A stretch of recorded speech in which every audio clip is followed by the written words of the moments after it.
On vous souhaite la bienvenue à ériclatour.com. Ici, à Saint-Jean-sur-Richelieu, on a la chance et le bonheur d'avoir Roger Léger, qui est un homme de lettres, un ancien enseignant, qui est aujourd'hui éditeur. Et il a un projet avec l'ex-ministre Mathias Rioux, qui est un amant de la Gaspésie, où il veut publier rien de moins que son doctorat sur la Gaspésie et le développement régional.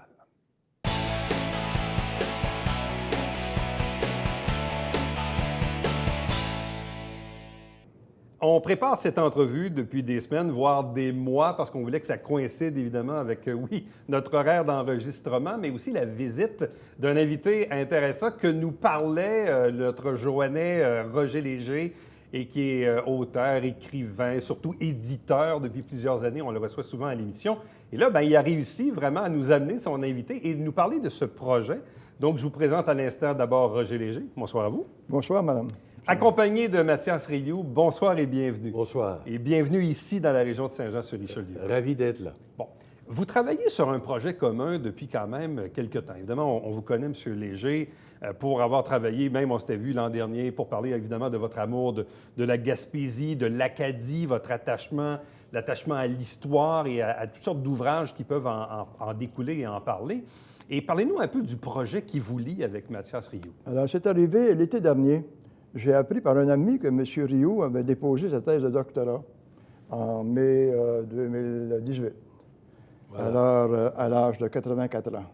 Ouais. Alors, vraiment, j'ai trouvé ça extraordinaire. Je me suis dit, ça, c'est bien Mathias Rioux. Alors, j'ai donc communiqué de nouveau. On s'était connus en 1967, quand je suis arrivé à Montréal. J'étais professeur, un cours de philosophie à la commission scolaire à l'Alliance des professeurs. Et M. Rioux avait été nommé président de l'Alliance. Il avait été élu en juin. Alors, c'est comme moi, j'étais délégué syndical. Alors, c'est comme ça que j'avais connu à l'époque M. Rioux. Et bon, alors j'ai suivi de loin, de près et de loin. Et depuis plusieurs années, bien sûr, on n'était pas en relation, mais avec cette soutenance d'une thèse sur la Gaspésie, oui. Ça m'a vraiment intéressé. Et je lui ai proposé de publier un essai, présenter l'essentiel de sa thèse sur le développement régional et le sujet de sa thèse dont il pourra vous parler tout à l'heure. Bon. Qu'est-ce qui fait qu'on décide, à l'âge de 84 ans, de travailler sur une thèse de doctorat? Et si je ne me trompe pas, même, vous êtes probablement le doctorant le plus âgé de l'histoire au Québec. Rarement des gens, évidemment, en ces âges-là, décident de travailler sur une thèse de doctorat. Quelle mouche vous a piqué? Je ne sais pas si je suis le plus ancien des chercheurs à cet âge-là, mais au fond, ce qui est arrivé, c'est quand j'ai quitté la politique. Bon, j'ai travaillé comme juge administratif à la commission municipale. Puis, bon, c'est pas là qu'on change le monde, mais quand même, c'est très utile à l'appareil de l'État. Et pendant cette période-là, j'ai dit, j'ai quand même un peu de temps, je vais retourner. Et là, j'ai complété rapidement une maîtrise en développement régional. Ça a très bien fonctionné. Et je me suis dit, bon, ben tant qu'à y être, la machine est partie. Alors, je me suis engagé dans une démarche, 4 ans de scolarité, et puis ils ne font pas de cadeaux, hein, je vous le prie de me croire. Et après ça, j'ai déposé mon projet de recherche, et pendant 3 ans, j'ai fait de la recherche scientifique. Bon. Et je suis descendu, évidemment, dans la région très souvent, évidemment, c'est sûr. Bon. Évidemment, les gens vous connaissent comme animateur, journaliste, oui, politicien sur la période, disons, de 1994 à 2003, député et ministre au sein du gouvernement du Parti québécois, ministre du Travail, entre autres. Mais évidemment, vous étiez député de Matane, donc on sait que vous êtes un Gaspésien, que vous aimez évidemment profondément cette région-là, vous y êtes attaché. Et même dans les années où vous étiez en politique, vous parliez souvent de la problématique du développement économique. Et prenons l'exemple du développement des régions et de celle que vous connaissez bien, la Gaspésie. Donc, dans votre travail ou dans votre mission politique, pour vous, l'importance du développement de cette région-là a toujours été au sommet. La politique m'a permis de comprendre les limites du pouvoir politique dans ses interventions dans les régions ressources. Dans les régions urbaines, c'est différent. Mais dans les régions ressources du Québec, là, j'ai compris que vraiment, les problèmes étaient différents. Dans le cas de la Gaspésie, c'est assez simple. C'est que tous les modèles économiques qui ont été appliqués ont échoué. Ouais. Donc, je me suis dit, il y a un problème particulier pour ma région natale. Et alors là, ça m'a mis dans un état de rage. Je me suis dit, c'est pas vrai. La Gaspésie a des ressources. La Gaspésie a une culture entrepreneuriale. Il faut aller jeter un coup d'œil là-dessus. Et c'est comme ça que j'ai analysé tous les modèles économiques à partir du catholicisme social à l'époque, dans les années 20, 30, avec François-Xavier Ross, dans les années 40, avec les rénovateurs sociaux, avec Esdras Mainville, gaspésien d'origine et fondateur des HEC, et on est arrivé à la Révolution tranquille, et là, on a appliqué les thèses de Keynes, et ça a donné l'État. L'État missionnaire, tu comprends? Ouais. Alors, et j'ai constaté qu'on a appliqué à la Gaspésie des modèles pour les villes. Le BAEQ, par exemple, le Bureau d'aménagement de l'Est du Québec, la plus grande enquête menée au Québec et au Canada à l'époque sur le développement des régions, parce que le gouvernement fédéral s'intéressait aux régions, le gouvernement du Québec, pas trop, mais quand même, il s'intéressait au développement du Québec. Et on découvre finalement que le BAEQ qui va scruter la région pendant 3 ans, une enquête scientifique, publie un rapport, tenez-vous bien, la première recommandation qu'ils font, abolir la pêche côtière pour privilégier la pêche hauturière. Deuxièmement, ce qu'ils veulent, c'est moderniser la Gaspésie pour en faire des villes, des petites villes. La Gaspésie, c'est une région rurale. Ouais. Alors, on a mêlé, on n'a pas vraiment compris l'âme de la région. Mais il s'en est dit des choses sur le dos des régions ou même sur le dos de la Gaspésie. Bon, les clichés habituels. Bon, c'est beau l'été, mais après ça, il ne se passe plus rien. L'hiver, il fait froid. Les gens ne sont pas très, très instruits. Bref, il y a toutes sortes de clichés ou de paradigmes qui ont circulé sur la Gaspésie. Je te dirais que dans le cas de la Gaspésie, on l'a stigmatisé. Oui. Et même d'un point de vue plus urbain, même à la limite, les gouvernements ou les partis politiques souvent se targuent d'être le parti des régions. Ah oui, les régions, c'est important. Ou d'autres qui vont dire, finalement, ça coûte cher, on devrait fermer ça à Gaspésie. Ça serait bien moins compliqué. Non, mais donc, il s'est dit beaucoup de choses sur le dos de la Gaspésie. Et c'est rien pour aider, disons, là, en tout cas pour la perception, on s'entend, là. C'est rien pour aider, disons, d'adopter ou de mettre en place un nouveau modèle de développement économique. Mais quand tu vas sur le terrain faire une enquête comme moi j'ai menée en 2007, en 2014, 2015, et tu rencontres les acteurs du développement économique, tout ce qui gravite, ce qu'on appelle la société civile, tu prends ces gens-là, tu te dis, mais c'est des gens instruits, des gens qui ont des idées, qui ont une vaste expérience, des entrepreneurs talentueux. Comment il se fait qu'on n'en arrive pas à débloquer un projet de société pour la Gaspésie? Moi, j'avais expliqué ça à Bernard Landry. J'ai dit, Bernard, il faut faire quelque chose de spécial. Alors, il y avait eu le plan Landry de relance, comprends-tu? Mais pour répondre encore plus précisément à la question, on a pensé qu'il n'y avait plus rien à faire avec cette région. On dit, la pêche, c'est mort, la forêt, c'est terminé, l'agriculture, il n'y en a plus. Les éoliennes, ça coûte cher. Alors, je te parlerai des éoliennes. Oui, c'est un autre dossier. Ça a été un de mes bébés, ça. Ouais. Alors, mais j'ai dit, voyons donc, il faut maintenant revenir à la base et dire, qu'est-ce qui est le potentiel de la Gaspésie? Comment le découvrir?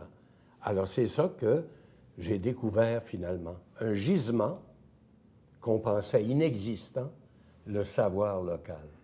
Le savoir local. Oui. Quelle est pour vous la définition du savoir local? C'est que des gens qui, dans leur pratique, d'abord par leur formation académique, mais dans leur pratique sociale, politique, économique, découvre ou développe une expertise assez phénoménale. Moi, j'ai été renversé.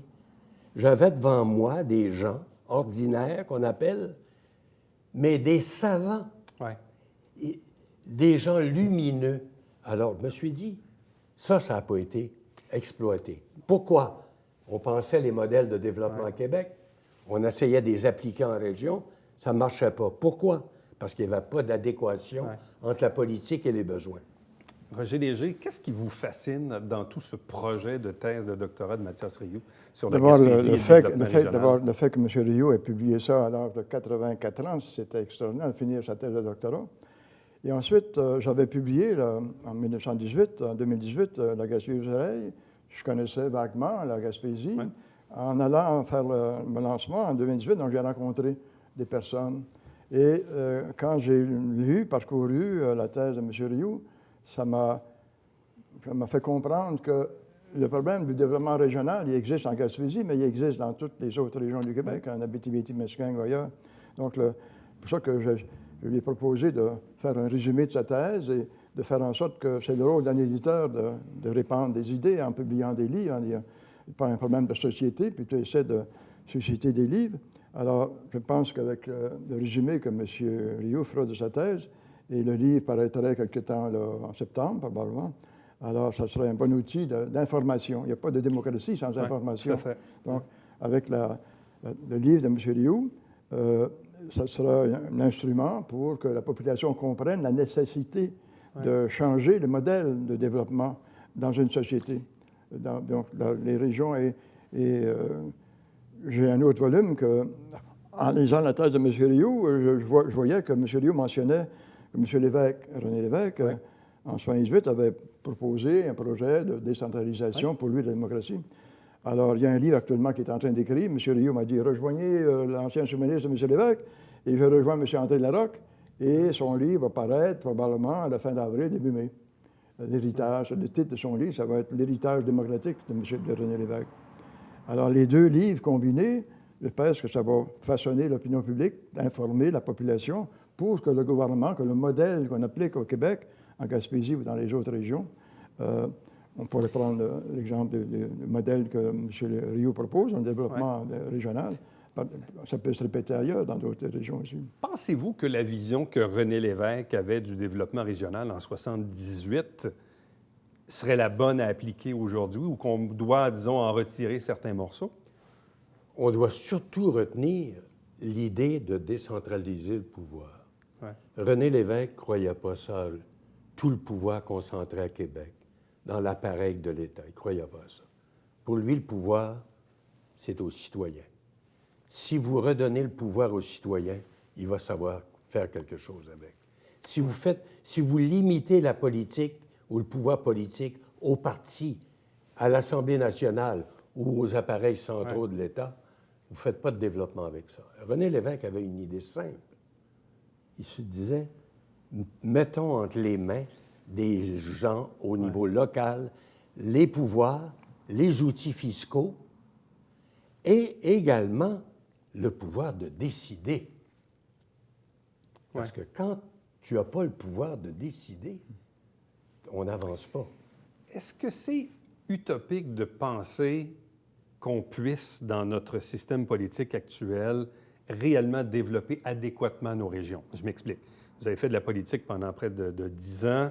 Vous savez que ça prend 63 députés pour avoir une majorité à l'Assemblée nationale et vous savez très bien que la vaste majorité des comtés se gagnent maintenant. Les majorités se font et se défont dans le 4-5-0 pour ce qui est de Montréal et dans le pourtour de la région de Québec, donc des régions urbaines très populeuses où la majorité des députés, évidemment, vont faire en sorte que le gouvernement sera minoritaire ou majoritaire. Donc, en fait, la question, c'est quel est le poids politique réel des régions au Québec qui comptent là, des 4-5 députés à gauche et à droite? C'est sûr que le pouvoir politique, si tu le découpes sur le plan territorial par circonscription, tu regardes une immense région comme la Gaspésie, il reste 2-3 députés. C'est ça. Le Bas-Saint-Laurent, bon, c'est un pays, ça, en soi. Alors, mais le pouvoir politique, c'est un pouvoir délégué. le peuple délègue des pouvoirs à des députés qui légifèrent en son nom, pensant qu'ils vont appliquer les bonnes politiques et qu'ils vont répondre aux besoins de la population. Pas toujours ça qui se passe. Moi, je ne dis pas que les partis politiques sont de mauvaise foi, c'est pas ça. Non. C'est que la vision, je reviens à la question, la vision du développement.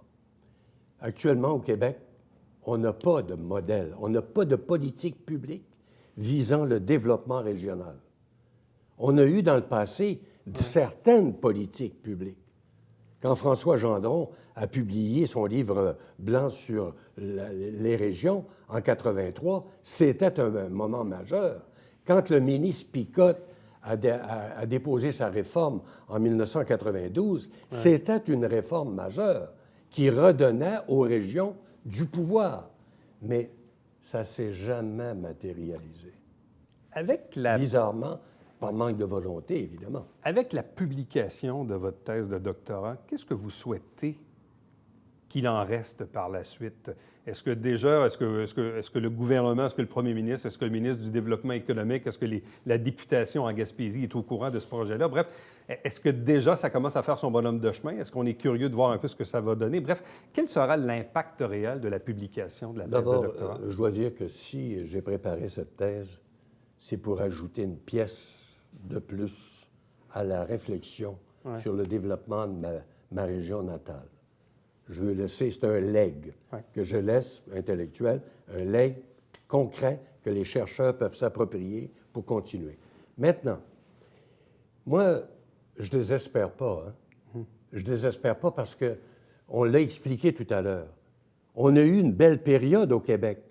La période de la concertation des acteurs socio-économiques, ça a été une belle période. On a développé des pratiques politiques, des pratiques économiques, culturelles. Ça a donné des résultats fantastiques. Mais il faut aller plus loin. Aujourd'hui, en 1994, le gouvernement du Québec a aboli tous les mécanismes qui permettaient aux régions de se développer. Les conseils régionaux de développement, les centres locaux de développement, les centres locaux d'emploi, les carrefours jeunesse-emploi, solidarité rurale, ils ont tout aboli ça en 1994. Alors, si tu me dis pourquoi j'écris un essai sur qu'une autre Gaspésie est possible, c'est parce que j'ai été outré de cette décision de désinstitutionnaliser le développement. C'est dramatique. On avait des outils. Je ne te dis pas que ça donnait des résultats fantastiques, mais on avait au moins des instruments de travail. Et la société civile, les acteurs pouvaient dire leur façon de penser, exprimer leur point de vue, émettre des projets qui pouvaient trouver, à un moment donné, leur application. Vous avez dit tantôt que vous vouliez revenir un peu sur le projet des éoliennes, parce que du regard qu'on a, nous, ici, on s'est dit, OK, on a quand même investi dans certaines régions, notamment en Gaspésie, avec les éoliennes. Finalement, est-ce que ça a été porteur? Est-ce que ça a donné quelque chose? Ou si la perception qu'on en a, finalement, c'est que ça coûte plus cher que ce que ça rapporte, finalement? Pour la Gaspésie, ça a été une merveille. Moi, quand j'ai pris ce dossier-là en main avec le maire de Cap-Chat, en Gaspésie, même Lucien Bouchard me disait, « Mathias, ça a été virevent, tu t'en vas où, là? » Virevent. Et on a persévéré et on a développé le premier parc éolien, qui est celui de Cap-Chat et de Matane. Ça a été fantastique. C'était pas l'idéal au début. Les cultivateurs n'étaient pas très contents. On les dédommageait péniblement, en tout cas. Mais ça a donné un élan. Ça nous a permis de développer un technocentre éolien à Gaspé. Aujourd'hui, tu as la Wind Power Corporation qui emploie 400 emplois, qui développe des pales extraordinaires et qui exporte aux États-Unis. C'est un développement phénoménal et l'élan est parti et c'est un secteur d'avenir. Bon. Si l'éolienne a été bonne pour la Gaspésie, est-ce qu'elle a été bonne pour le Québec? Moi, je crois que oui. Si on avait eu la collaboration d'Hydro-Québec dès le départ, si Hydro-Québec avait été maître d'œuvre, ça aurait pris beaucoup moins de temps. Mais étant donné que c'était des gens qui pensaient hydroélectricité, l'éolien, ils voyaient ça comme, bon, c'est une concurrence. Et là, mais ouais. ils ont pas mis d'argent là-dedans. Ils ont accepté d'acheter l'éolien. Ils ont accepté d'acheter l'énergie que l'on produisait, par ailleurs. Tant mieux. Mais Hydro-Québec s'est réveillé il y a à peu près 5 ou 6 ans. Et là, pour vous, l'avenir de la Gaspésie va passer par quoi? Tantôt, on parlait de savoir, entre autres, mais quand on imagine les 5, 10, 15, les 25 prochaines années de la Gaspésie, le développement de cette région-là, vous le voyez passer par quoi? Moi, je pense qu'il va falloir développer des produits de niche. En Gaspésie, je te donne un exemple. Les saumons Atkins, OK? Mont-Louis, en Gaspésie. Ouais. Petite entreprise. 2 gars qui partent ça, qui ont décidé de faire un saumon unique. Aujourd'hui, le saumon Atkins se vend en Chine, se vend en Russie, se vend un peu partout. C'est un produit qui vient de la Gaspésie avec des produits marins, et c'est ça qui est merveilleux. Le sport en montagne, le ski hors piste, Murdochville, qui est devenue une ville fantôme, sont en train de, par des initiatives locales, sont en train de relancer la petite ville. Ouais. C'est merveilleux. Sainte-Anne-des-Monts, qui est une petite ville qui, certains vous disaient, ça va mourir bientôt, non? Aujourd'hui, à Sainte-Anne-des-Monts, on a des centaines de personnes qui réfléchissent pour repartir la Gaspésie du Nord. Parce qu'oubliez pas, dans la Gaspésie du Nord, il n'y a pas de chemin de fer. Ouais. Le transport est infect en Gaspésie. Il y a même quelques microbrasseries. Il y a Il plusieurs. y en a quelques-unes, là, oui. Mais il y a oui, des effectivement. festivals en chanson, Tout à fait, Petite-Vallée. Ouais. Tu sais, la région de la Gaspésie bouillonne. Et sais-tu quel est le secteur le plus développé et le plus porteur de la Gaspésie? C'est la culture. Ouais.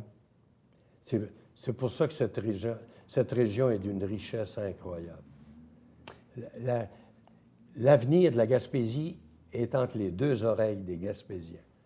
Et moi, si je peux collaborer, si je peux aider à pousser plus loin la réflexion, tu disais tout à l'heure, est-ce que les députés en Gaspésie sont au courant de tes travaux? Bien sûr, ils sont au courant. Ouais. Est-ce que le premier ministre du Québec est au courant? Bien sûr qu'il est au courant. Maintenant, moi, ce que je souhaite, c'est que le gouvernement du Québec répare l'erreur de 2014 du gouvernement libéral. Puis je ne fais pas de politique, moi, je suis en dehors de ça. Mais que le gouvernement Legault dise, qu'est-ce qu'on fait? On décentralise le pouvoir, on réanime les régions en leur faisant confiance. Et je suis content d'apprendre, par exemple, que la CAQ va tenir un congrès sur le développement des régions. C'est merveilleux. Qu'est-ce qu'il y aura au programme? Je Ils l'ignore. vont peut-être vous inviter. Je l'ignore.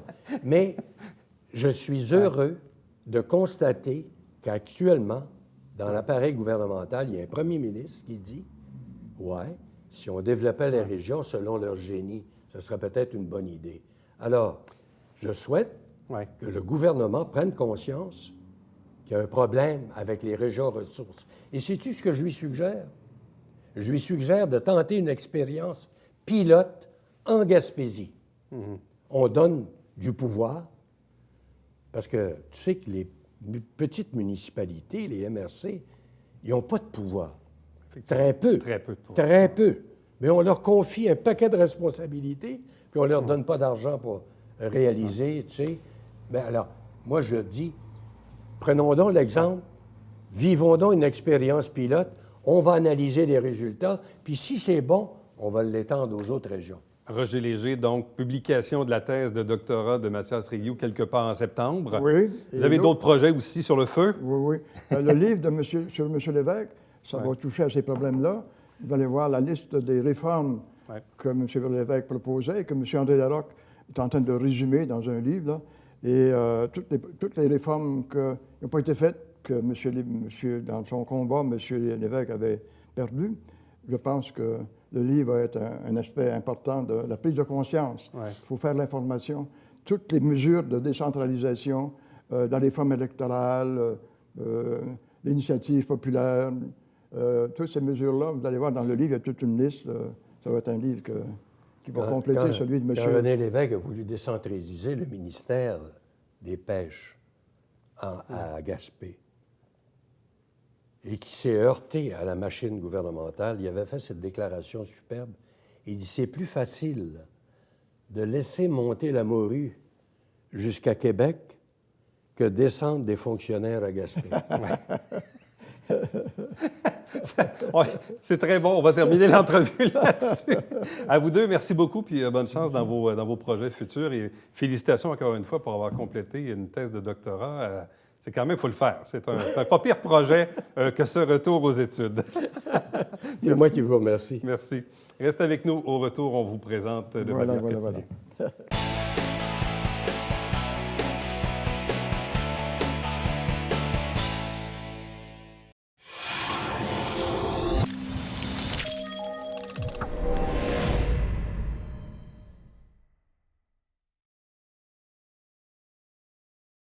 Mesdames et messieurs, bonjour et bienvenue à la Justice entre nous. Mon nom est Serge.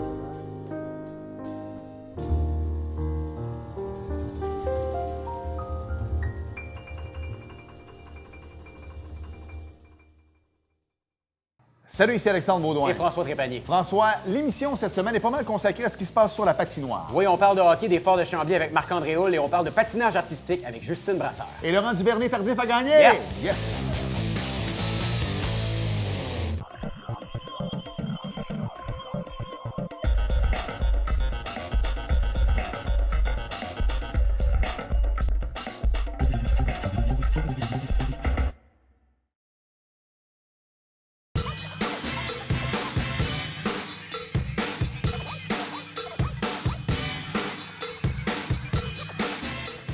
Dimanche, 9h30, Télé Bingo, on vous attend.